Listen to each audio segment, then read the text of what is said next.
This tool on Amazon is so efficient that it's actually surprising to see Amazon sharing these kind of data insights about competition and category without any restrictions. And the best part, because it is part of Amazon Seller Central, it's absolutely free and extremely accurate. Hi, I'm Shaival, and in this video, I'm going to talk about those 5 steps that we at YS use to kind of utilize this tool for our category and competition analysis. And the 5th step is actually the most impactful, so do stick around.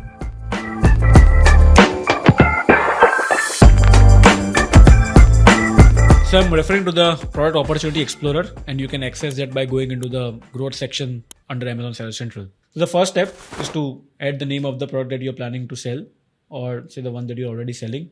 In this case, let's say I'm going to take an example of cocktail napkins. The second step is to take note of all the products that appear in the section below. These are products which are clicked the most, or in other words, are the top sellers in the category. This kind of becomes a great benchmark for you to follow as a brand and understand how to emulate competition strategies. The third step is to use this snapshot showing the category average price.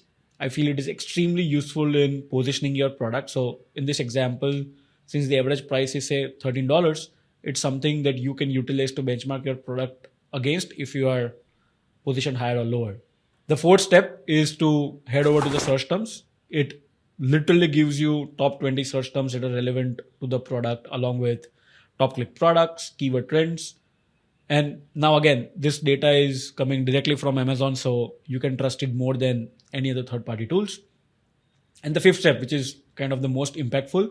So now there are a few other things to look at here also, but the last thing that we take note of is the review insights, because that really helps us in positioning the product and creating a story around it, because you can literally navigate through all the positive and negative themes that customers are talking about in this category for specific features and stuff like that.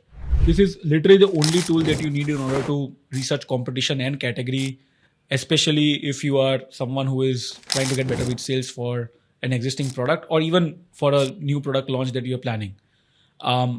It literally takes you minutes and a few clicks to get a really strong understanding of who your competitors are, what keywords should you be targeting, and at the end of the day, what are customers talking about in that category. I hope you found this to be insightful. Thank you for watching. Catch you in the next one.